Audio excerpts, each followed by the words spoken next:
Hi, good morning. Good morning. I think apologize for the big heads you're going to be seeing today, all three of us, I think, and hopefully Caroline will join us as well. Good morning, everyone. Delighted to be here. Thank you to Sophia for setting this up and the beautiful introductions that we were, and the setting that was put in place. I suppose I want to start this conversation. We have an amazing panel, and I want to set a bit of a scene, which is, I suppose I sit with a bit of grief today, and the grief is really coming from the level of delusion that I see around us, and a level of delusion as to the scale of transformation that we're in the midst of and need to be in the midst of. And a delusion that of not even looking, let alone at the numbers anymore, or the models, but how these models and numbers are now impacting real lives and real people. And a willingness to sort of say, let us maintain hope, a delusionary hope, in a tomorrow, in a persistence of today, which is not materially not viable, a persistence of today which manifestly not only undermines tomorrow, but manifestly undermines many today and many of us in the tomorrows. And by undermines, I mean puts blood on our hands. The numbers are catastrophic, and manifesting those numbers in an everyday conversation increasingly feels like you're talking the impossible. And I don't think it is. I want us to start this conversation a little bit by acknowledging the scale of what we face. A scale which is not just 1990s and a small iteration of our society.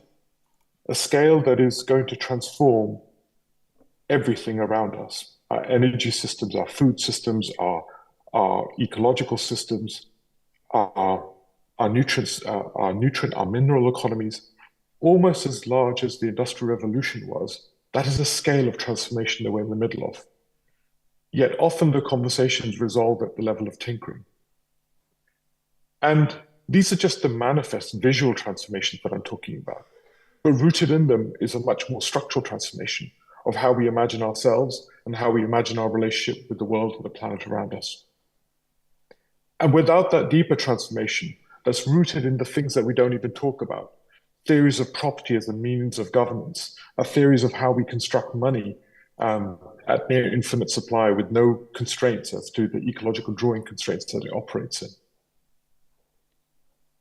I think my gentle provocation for the day, and I'm going to hand over to my brilliant panelists as well, to guide us into this brilliant day that we have, is let us not be afraid of the greatness that's invited from us, and let us not try to persist in a delusional hope of minor increment transformations and satisfaction in them, when we know that the numbers invite much larger transformations and much deeper, broader transformations.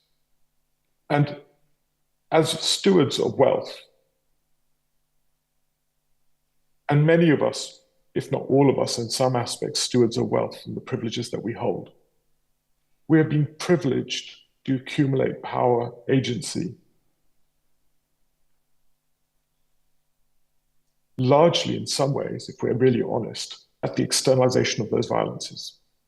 Bio beautifully said, even if you eat a donut, the violence of the palm oil that is actually destroying the rest of the planet that you can't even see. We're all part of this permissive violence.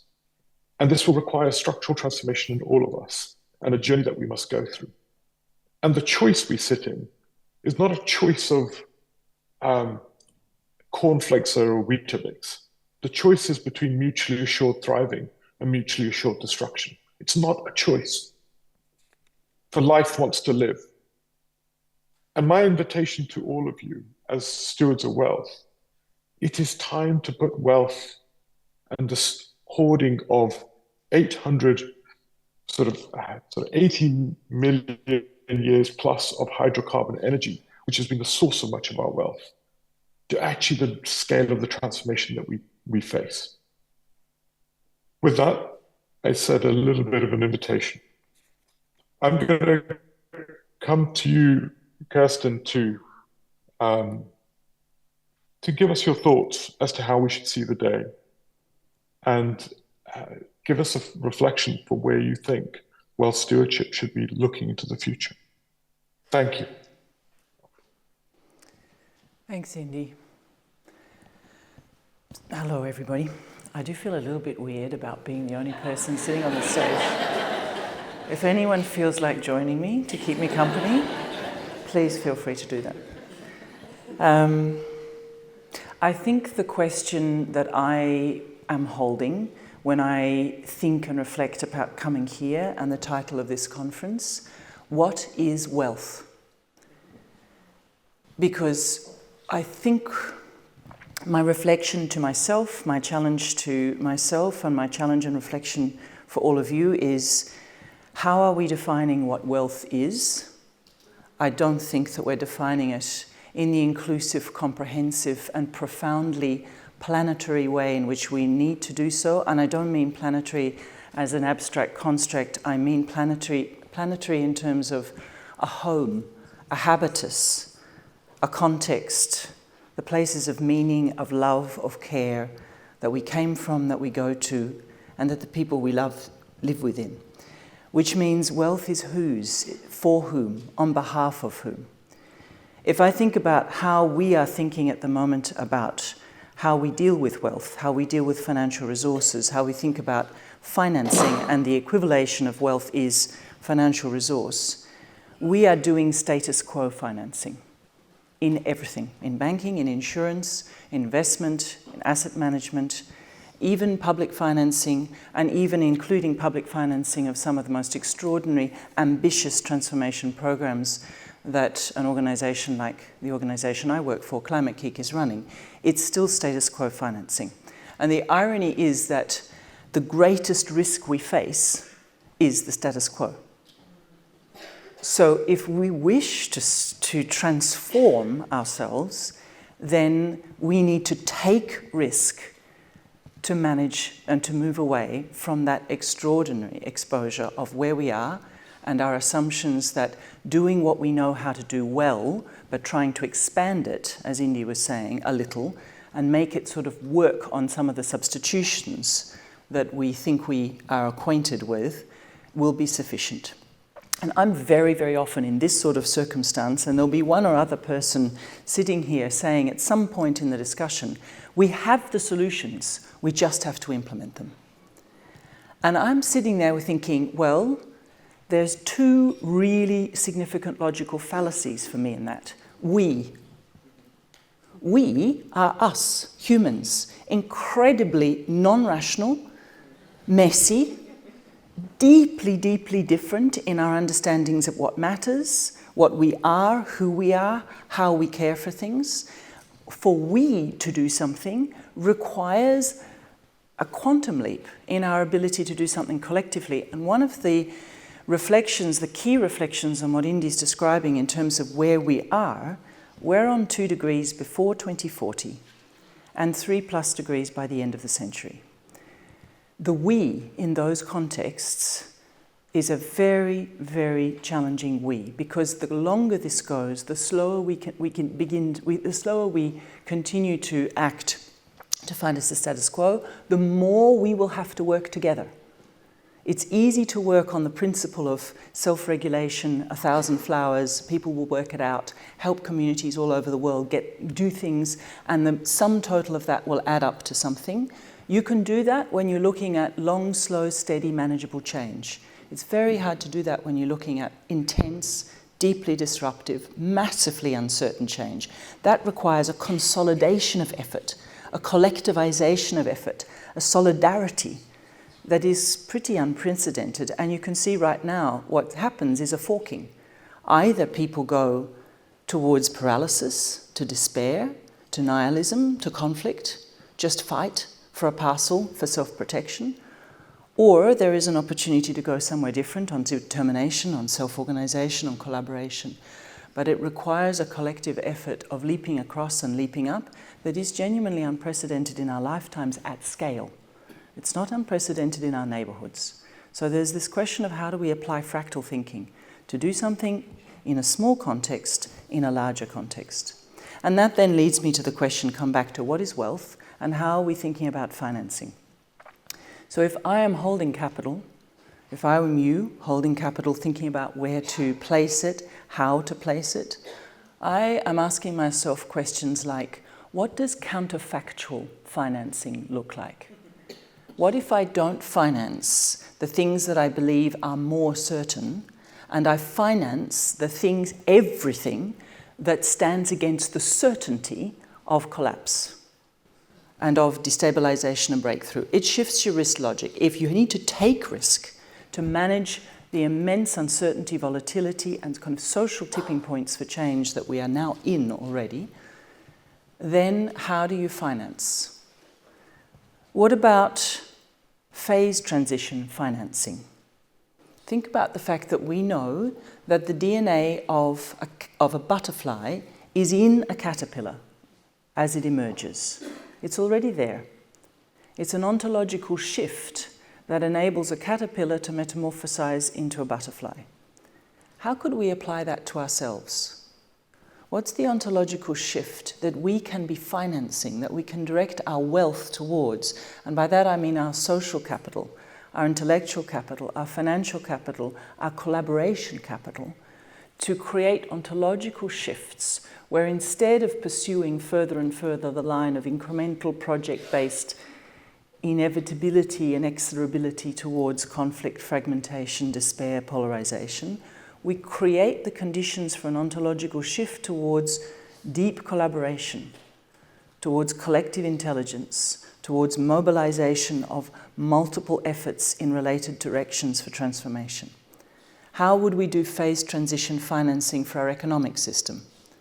To pull out an ontological, like a state space shift from assuming that wealth is equivalent to productivity and wealth is equivalent to consumption, to genuinely living through the characteristics of sufficiency, where we see that is already beginning to happen. How do we mobilize a much more collective effort around the ingredients of economics based on sufficiency and on balance? In every single one of these things that we are naming, that I'm naming, there are places in the world, people in the world, institutions in the world doing some of this. I think our collective challenge for this morning and for today is, how would you create the aggregation factor? And when I say phase transition, it's the name that we give to what happens when water freezes. Water gets cooler and cooler and cooler, and at a certain point, almost magical, it suddenly transforms into a block of ice.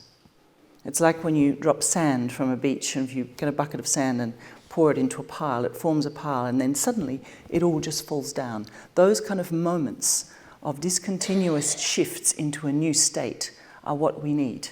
How would we direct wealth towards doing something like that? And just a last reflection before I pass back to Indy, because I've got a whole list of things, of the type of thing that you might want to think about. What am I financing? Root cause financing is obviously related to economic models, to corporate law models, to property law models. How would I change the way the underpinning structures of our society, as Indy was referring to, would shift our capacity to open up new possibilities? And we can talk about that as we go on. But hope financing. That forking of response, which is so much who we are, the we have to implement the solutions. The forking of response is a biophysical response, it's a chemical response, it's a psychological, psychosocial response. Despair, nihilism, hope, possibility. Solidarity, collective action, affiliation, alienation, and shutdown. And we live in that knife edge. Every single day that we open up our news feeds, every day we're walking that knife edge. It is possible and so easy to tip one or the other. It's difficult to execute, but we can tip one or the other. How is our financing stories of hope, stories of possibility, collectivized efforts of possibility? How is financing deliberately designed for human factors of affiliation, of positive reinforcing loops, the stuff that magically makes us believe that something is possible, and because we believe it's possible, we make it possible? But those are dynamics, those are systems dynamics. And the thing is that I keep coming back to is, it's us we need to work on, not the planet, us. Indy, back to you. Thank you, Kirsten. Thank you so much. There's lots to pull back in on there. Aratni, could I come to you, please? And I know it's super late in the night. I want to fully acknowledge you getting up to share this time with us. So thank you. Thank you, Indy. Thank you, Kirsten. It's wonderful to be here. I'd love to hear your views on where we sit and the level of risk. You're doing amazing work on looking at existential risk and the nature of risk in society. And at this moment, open floor to you. Thanks, Indy, and really important reflections from Kirsten and yourself. I think one of the things I sit with and grapple with extensively is around how all of us perceive and understand risk in different ways, depending on our positionality and how it manifests for us. And yet, what gets held up in the public view in terms of what is then put forward as the most important issues to consider tend to only be important or express those importance to a small group of people. People understand and manifest and experience different types of existential risks, interconnected risks in very, very different ways.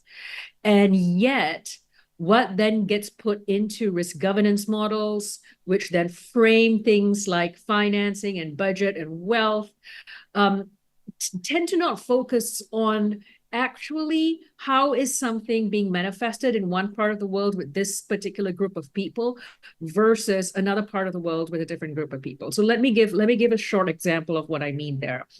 All of us have of course consumed the World Economic Forum risk report that comes out every year. It's a great collaborative effort on the perceptions of risk.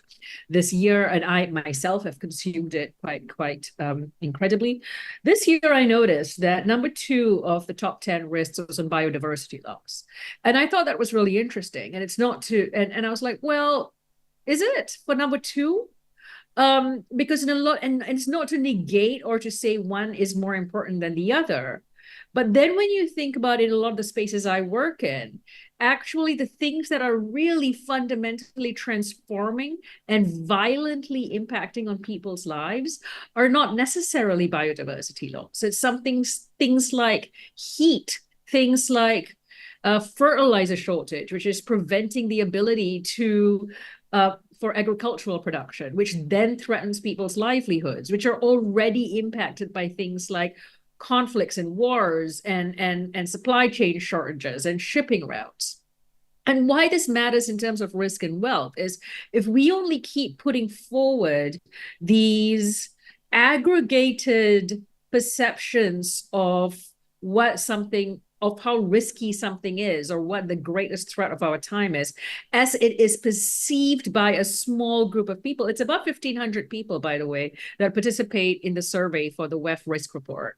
And a lot of that, as you might, if you do what I do and dig through where the demographics are, the majority of those respondents come from North America, are predominantly male, are predominantly Caucasian, are predominantly in my age group, which is that beautiful middle age of 40 to 55.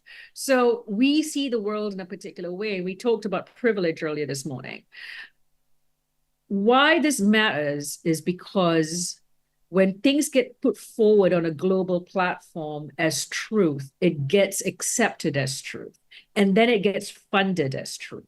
And then all the little cracks that are actually manifesting in very different ways, in very violent ways, that impact on people that do not get to be and make the big platforms of communications, they get missed. And when we cannot see downstream risks and manifestations of risks in different ways, we disregard its impact on those that are on those that are most going to bear the brunt of that impact. And therefore, the risks that we want to fund tend to be the most obvious ones. And yet, when we cannot understand and price and govern these types of interconnected risks and residual risks, its downstream impact on those that already bear the brunt of the cracks of our society, they will bear the brunt of it. And ironically, when we're passing down or passing off the accountability and governance of that risk to later on, someone else will deal with it. I'm not going to fund it now. I'm not going to take care of it now because it's not as important to my board of directors or to whomever my stakeholders are, or the immediacy of the firefight in front of me. At some point, it comes back to bite us all, which we are experiencing now in the world. So I guess the duality or the tension that I deal with and grapple with is so many people are experiencing so much different types of risks and violence, and in ways that impact their lives in ways that we sat here in New York or London cannot even comprehend. And it doesn't make it to the conversations that we're having in these platforms. And when it doesn't make it into these conversations we're having in these platforms, then to sort of take a little bit of what Kirsten was saying, but taking it in a slightly different direction, are we continuing to fund the right things? Are we continuing to channel wealth in the right ways when large swaths and communities or groups of people will be missed by it because the types of violence that they are experiencing are vastly different from what we think that they are experiencing? I'll stop there. Thanks, indeed. Thank you. Thank you for articulating that. I know both Kirsten and yourself are massively sort of doing brilliant work on risk. Can I sort of come to you, Arathia, first and then open back up to Kirsten on this, which is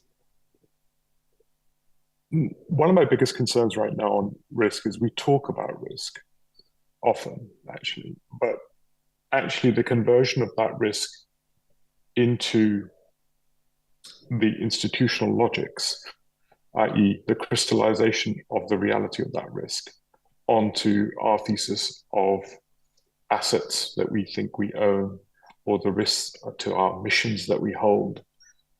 I find that massively missing. And not just marginally missing, like, major institutions aren't even pricing climate change risk on their balance sheets. So it's not even crystallized, the scale of it. And philanthropy, which maybe has a mission, is not looking at its mission from a climate breakdown perspective and effectively almost looking at the failure to allocate capital fast enough, what the impact that will be to the degradation of their long-term mission in that sense. I wonder, are we being sophisticated enough actually about our language of risk, or have we adopted what I would say is the kind of culture of risk as opposed to the institutional kind of real grounding ourselves in those risks? And are we even being, I was talking to one fund manager that was like, well, that's going to happen, we don't know. And they're still persisting in saying, we just don't know yet. Well, actually, the science and the numbers are just extraordinary. So, Arathia, what's your experience about what I call the language of risk versus the institutionalization of comprehension? And then, as you rightly said, the situationalization of risk. Risk is not universal. Its situational manifestation is particular. Cascades is very particular. And we assume a sort of singularity, a universality, which isn't real. Thanks, Indy. It's a great question, and I would fully agree with that.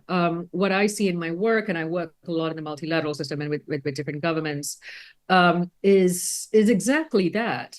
Despite the ramblings of climate violence or climate injustice or anything else that points to complete breakdown, and I will say not just decision makers and wealth holders, all of us find it it's crippling for us to grapple with risks that seem too far off. There's a temporal dissonance here. If something seems that it's going to impact not me, it's going to impact someone else somewhere very, very far away in the simplest terms, or I may not be alive to actually understand what climate breakdown might mean. If I'm not experiencing that already every day, then no, I'm not going to rate it highly on my risk register, which means I'm not prioritizing the types of investments, programs, policies that could not just mitigate the potential impacts of that, but recognize it, see it, and be prepared for it. Our collective ability to be prepared in advance, and again, I just want to spin off something Kirsten said earlier, seems to be based on this understanding that no matter what happens, we're going to still be okay. We don't know. Yes, it's uncertain. We throw the word uncertainty around a lot, but we'll still fund in the same way. We'll still work in the same way. The ability to say, actually, when you're looking at converging risks and how it's going to impact not just on your bottom line, on people, on policies, and et cetera, you have to not just look at it in the next 2 years. You have to see how is it going to hit in 3 years, 4 years, 5 years. The challenge for us as a society or as people that deal with this is we either present information on this in fancy dashboards, but do not consider what it means for people to consume that intelligence, to comprehend that intelligence. What does this actually mean? And then to actually have the confidence to act on the intelligence. We're not giving, in my view, the right sorts of information, or we're not communicating the language of the impacts of these risks on different timelines, on multiple groups of people, and ultimately how it hurts all of us in ways that people can understand that this is the burning platform of our times. So fully agree with you. I'm also conscious about time, so I'd like to hand back to you and Kirsten. Thank you. Kirsten, can I come quickly to you, just because you've been doing amazing work around risk, but also can I ask you where do you see hope at the end of that question as well? Where do you see the lights? Because we are seeing, as whether it's James Lovelock said, this is also a phase shift moment, and we are seeing the birth of some of those phase shift capabilities. Can I give you the last word to you, Kirsten? Well, think about the cognitive dissonance we wake up with every morning. How many of you have conversations where we reflect on the fact that the weather is shit? And we're all working on climate. We have conversations where we wonder and exchange views with each other on, oh, it's ridiculously hot, or it's really unseasonable, why is it raining so much? And then we're just completely separating in our mind. We know why all of this is happening, but in every single day, and that is the reality of being human. We are managing that kind of in the immediacy of trying to make sense, while at the same time kind of having a longer arc of understanding that something is at play. And that's the space of how do we shift actions. I think if I come back to this question of risk, I used to work in insurance, so forgive me for a small parenthesis. Risk is a mathematical calculation of the impact of something that is uncertain on something that you care to take care of. Insurance is based on the fact that we can calculate the impacts of things that we know will happen on stuff that we care about, and that it is going to be affordable enough to pay for assuming that it may or may not happen, and if it does, you'll be able to fix it. The insurance industry is done. The window of insurability is collapsing to zero. And I come from Australia, I come from a country where most people north of kind of Brisbane don't insure their home, because it costs you $250,000, $300,000 a year to insure your home. Because the risks are so high. Because when you calculate what happens when 2 or 3 cyclones come through every year, plus bushfires, plus storm surge, plus hail, it just costs too much to actually put that model to work. But, and this comes to hope, in that part of the world, there is a very different model of this. Insurers repair. They are the biggest repairers in the entire region. So they have supply chains going into materials that go all the way back into the whole of Southeast Asia. That means they have the possibility to change the core business model. to shift from being a model that is about assuming that we know enough about what's happening to be able to price it, to be able to make that affordable, to shifting into investing in the things, innovations of all sort, that would change the risk itself, change the impact, change the uncertainty, reduce the surface temperature of the soil so that storms are less violent, reduce the underlying risk exposures of buildings because they're often built to tether to kind of be firmly solid on the earth, where if you've got cyclones 3 times a year, it's more about tying them to the earth. So changing building materials. I used to work in an area where we did heaps of work on literally materials innovations that meant that houses survived. And that becomes a model of financing where you are financing something that you could call risk management, but is it effectively shifting paradigms around housing, agriculture, land use, regeneration in this case, and reducing the net actual outcomes, the net effects of climate, adapting, but also then going fast into mitigation. But it requires shifting a core business model. So if I think then about where does that apply in a few other areas, think about pension funds, large institutional funds. They have a fiduciary duty to look after the fact that the pension holders will have a pension to spend. We are looking at a world where the problem of the pension is not whether or not you have money in the bank or money held by someone. It is the problem of the fact that the entire economic, social and political system is stable enough to have an economy in which you can live normally. So it's a relatively short extension of fiduciary duty to say, take a percentage of assets under management and invest that in stabilizing the economic transition through to sustainable regenerative business models, pulling apart productivity and materials, really looking at how we reinvent a set of business models that are actually sustainable. Because you are effectively assuring that there is an economy stable enough for people to live well enough to have a pension. So starting to think like that, I think, is some of what I would be reflecting upon. I worked for years in financial services. After the 2008 credit crisis, a thing called the Financial Stability Pact became the Financial Stability Board. It was given teeth. And it was given teeth because a number of people sitting in central banks looked at the fact that the world financial system might actually fall apart because it's totally entangled, and decided to put in a category of too big to fail. Now, I was sitting in an organization trying to persuade my board of directors, I was in insurance, that our business model was dead. It was simply just a question of in which decade does it go over a cliff, and what business model alternative are we going to come up with?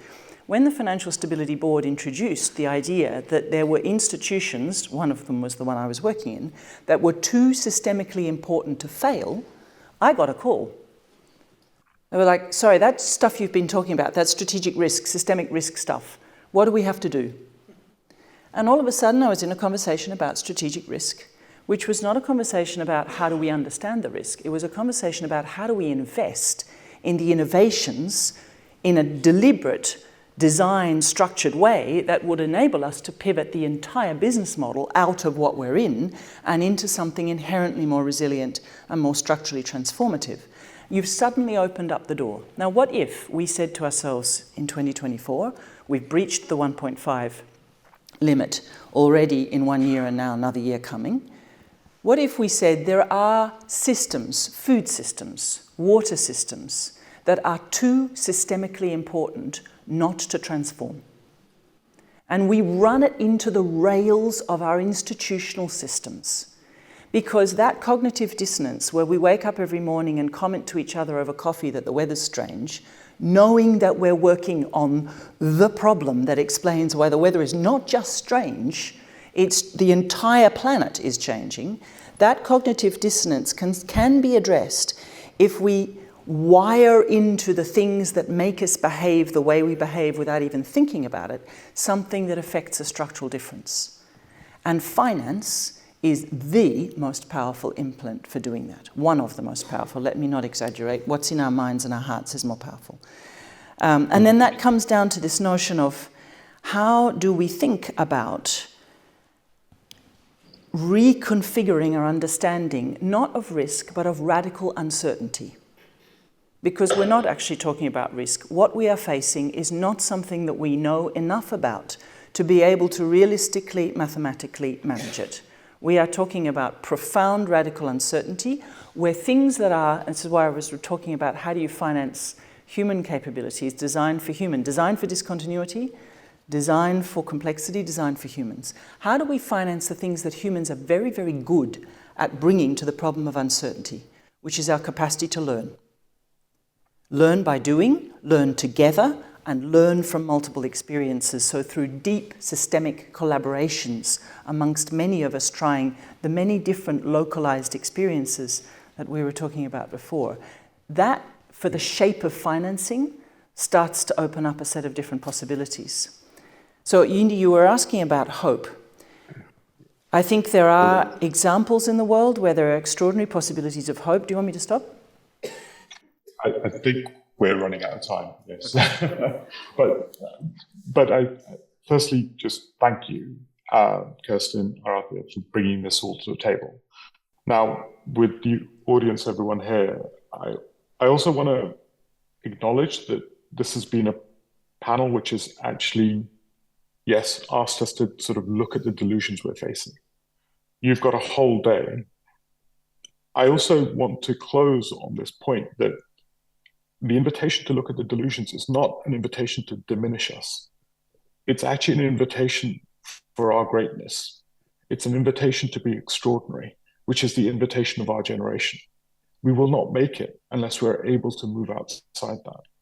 And with that, I really, firstly, Kirsten, thank you for holding the stage for all of us. And thank you for, Arathia, for your brilliant comments and contributions and the work that both of you are doing in driving this future. So with that, I would like to thank everyone for your patience in being with us this morning. And I hope we actually delve through the delusions into real radical hope that is all necessary. Thank you. Thank you.